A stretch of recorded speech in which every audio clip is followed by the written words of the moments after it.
Si tu aimes mes vidéos, mets-moi un pouce bleu, abonne-toi et active la cloche de notification.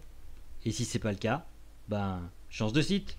Bonjour et bienvenue sur cette chaîne pour cet entraînement pouring qui, je dois dire, a été un échec, disons, par rapport à ce que je voulais obtenir et puis par rapport à ce que je voulais maîtriser. Par exemple, je voulais apprendre à faire des cellules, j'ai pas du tout réussi à le faire. En tout cas, je me suis dit que ça serait pas mal de partager avec vous la démarche que j'ai suivie. J'ai voulu m'inspirer en fait des travaux d'Anthony Chambaud qui avait fait donc un tutoriel pouring et donc j'ai voulu faire un peu pareil que lui là-dessus, mais en utilisant, disons, une approche un peu différente. Vous allez voir d'ailleurs dans la vidéo que je n'utilise pas exactement le même style de peinture vu que j'utilise des pigments. Arrivé là, j'ai voulu aller trop vite. J'ai mélangé mes produits un peu trop rapidement et donc vous verrez le résultat. Enfin bref, ça n'a pas donné ce que je voulais. Je n'ai pas filmé la fin de la vidéo, je tiens tout de suite à vous le dire, vu qu'après je l'ai corrigé. Mais ça vaut quand même la peine d'être vu pour voir justement ce qu'il ne faut pas faire. Donc c'est pour ça que je vous le diffuse, parce qu'il faut aussi montrer ses faiblesses et que je pense que c'est important de montrer ses faiblesses. Je sais que des youtubeurs que je suis, donc justement ce fameux Anthony, lui n'hésite pas à le faire. Alors pourquoi moi je n'hésiterai pas non plus à montrer mes faiblesses. Donc c'est parti.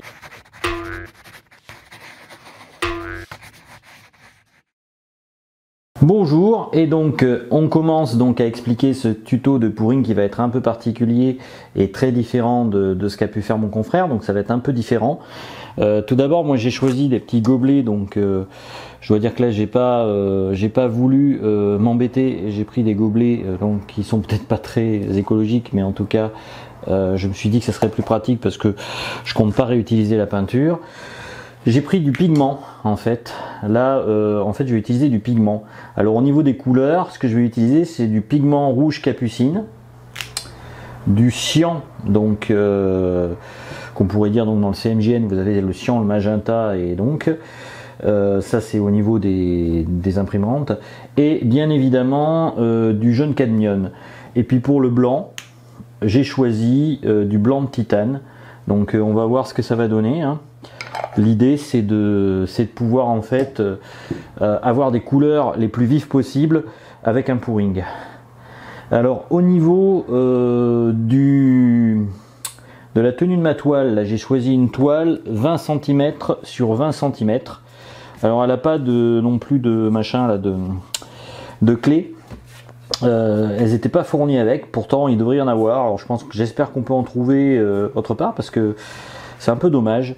Ils m'ont donné une toile sans clé, donc on pourra pas l'attendre vraiment, mais bon ça c'est pas dramatique, hein. Même si c'est un peu du coton, mais ça se détend, mais franchement bon c'est pas non plus indispensable. Et puis pour le scotch là, alors le scotch je vais m'en servir en fait pour comment dire, me permettre d'entourer la toile, ce qui veut dire que ça va protéger mon pouring et ça évitera, si vous voulez, les couleurs de peinture autour. Donc j'ai décidé de l'encadrer complètement avec ce scotch. Donc ça je commence là, vous voyez. Voilà, je vais commencer là. J'encadre ma toile.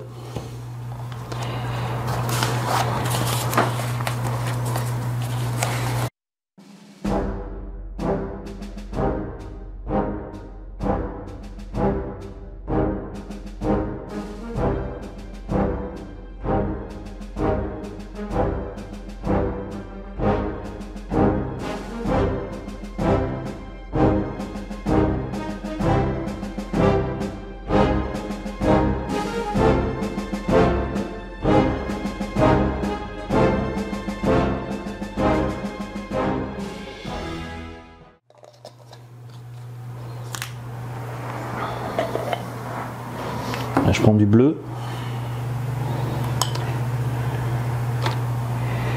Voilà. Alors ce que vous pourriez faire aussi pour préparer votre pigment, c'est éventuellement, alors vous voyez, j'essuie toujours ma cuillère hors champ, mais vous pouvez le voir, Donc là, je vais essayer de faire mon pouring le plus, disons, original possible, en espérant que le résultat sera bon.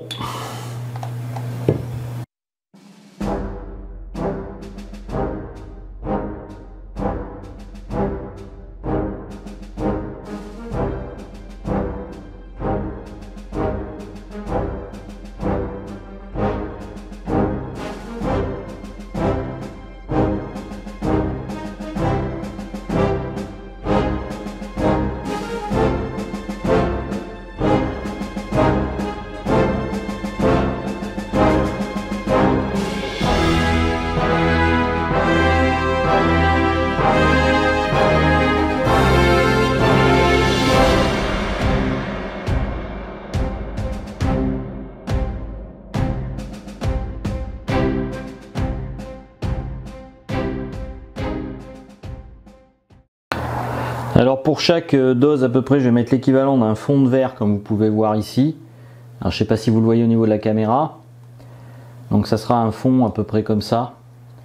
Vous voyez, donc c'est à peu près sur le premier trait du verre. Et je vais le verser donc dans chaque comment dire, gobelet où il y a mes couleurs. Je vais verser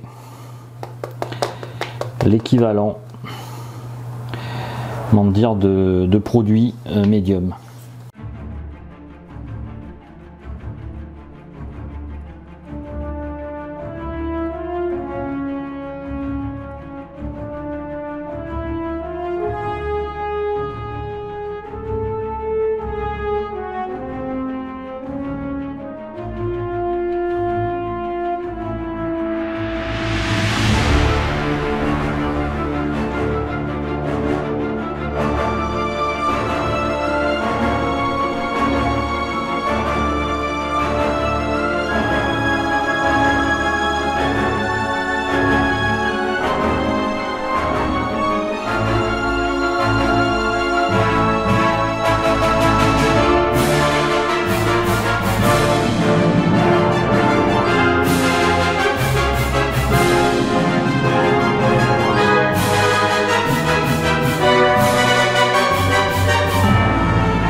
Alors voilà un peu le rendu que ça a fait au final. Là j'ai rajouté quelques gouttes de couleur. Je vais laisser sécher pour voir ce que ça donne. Et puis ben, on verra si oui ou non l'effet est valable ou pas. Je laisse sécher. Donc je vous retrouve d'ici quelques heures. Mais bon, ça va être quelques secondes pour vous, vu que la transition va avoir lieu juste après. Pour l'instant en tout cas, j'ai pas trop mal rattrapé le truc en fait en rajoutant ce qui me restait de couleur par-dessus, parce qu'en fait le mélange de départ me donnait un truc totalement uni et totalement dégueulasse. Donc là on va voir ce que ça va donner. Je laisse sécher et puis ben, je vous retrouve dans quelques minutes, enfin dans quelques secondes, vu que voilà.